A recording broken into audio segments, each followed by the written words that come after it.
ছুটিতে তোর বাসায় গেলে তোরা আমার মেয়েকে ফিজিক্যালি হ্যারাসমেন্ট করিস, ব্যাড টাচ করিস, ব্ল্যাকমেল করে টাকা নেস, আবার বড় বড় কথা। প্রথম স্বামীকে এবার এভাবেই হুঁশিয়ারি দিলেন রুবায়েত ফাতেমা তনি। গতকালকেই তনিকে নিয়ে প্রথমবারের মতো লাইভ করেছে তার প্রথম স্বামী, যেখানে তিনি তনির বিরুদ্ধে বিভিন্ন ধরনের অভিযোগ আনেন। আর এই লাইভ দেখার পরেই তেলে বেগুনে জ্বলে ওঠে তনিও এখানে তার এক্স স্বামীকে উদ্দেশ্য করে একটি পোস্ট দিয়েছে। তনি লিখেছে, আপা যে লাইভ করেছে সে নিজেই একজন অশিক্ষিত, ক্লাস 8 পর্যন্তও পড়াশোনা করে নাই। সানভি জন্মের পর থেকে আমার সাথে থাকে এবং ইংলিশ মিডিয়াম সবচাইতে ভালো স্কুলগুলোর একটাতে পড়ে।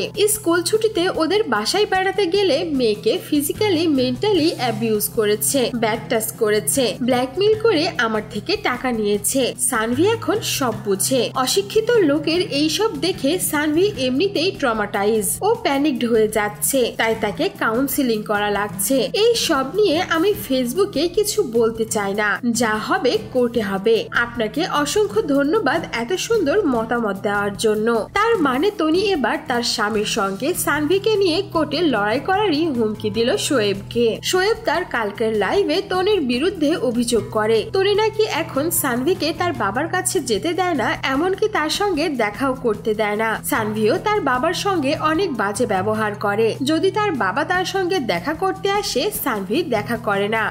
এমনকি সে তার বাবার সঙ্গে অনেক লাউডলি কথা বলে। সানভি নাকি তার বাবাকে এমনটাও বলে, তুমি আমার জন্য কি বা করেছো, কত টাকাই বা খরচ করেছো। তনির স্বামী সেখানে এটাও বলে, সানভি একটা সম্মানী ঘরে জন্মগ্রহণ করেছে, তাহলে তাকে কেন ছোট পোশাক পরিয়ে মিডিয়ার সামনে নাচানাচি করানো হয়, যেটা শোয়েব একদমই পছন্দ করে না। কারণ তার মেয়ে কোনো নাচনেওয়ালির ঘরে জন্ম নেয়নি। সে সবসময় চায় তার মেয়ে ইসলামের বিধি মোতাবেকই বড় হয়ে উঠুক, বোরখা হিজাব পড়ুক। কিন্তু তনির সঙ্গে থাকার পর তনি নাকি তাকে কুশিক্ষা দিচ্ছে, হাজার হাজার মানুষদের সামনে ছোট ছোট পোশাক পরিয়ে নাচাচ্ছে। তনিও তার এক্স স্বামীকে কথা বলতে ছেড়ে দেয়নি। দেখা যাক এই দুইজনের দ্বন্দ্ব নতুন কোন মোড় নেয়। সো ভিউয়ার্স, এই ছিল আমাদের আজকের ভিডিও। এবার যে তনি তার প্রথম স্বামীর বিরুদ্ধে সানভিকে ফিজিক্যালি এবং ব্যাড টাচ করেছে এমন অভিযোগ তুললো, সেই বিষয়ে আপনার কোনো মন্তব্য থাকলে জানাতে পারেন আমাদের কমেন্ট বক্সে। আর বিনোদন জগতের এমনই লেটেস্ট আপডেট পেতে আমাদের চ্যানেলটিকে সাবস্ক্রাইব করে আমাদের সঙ্গেই থাকুন।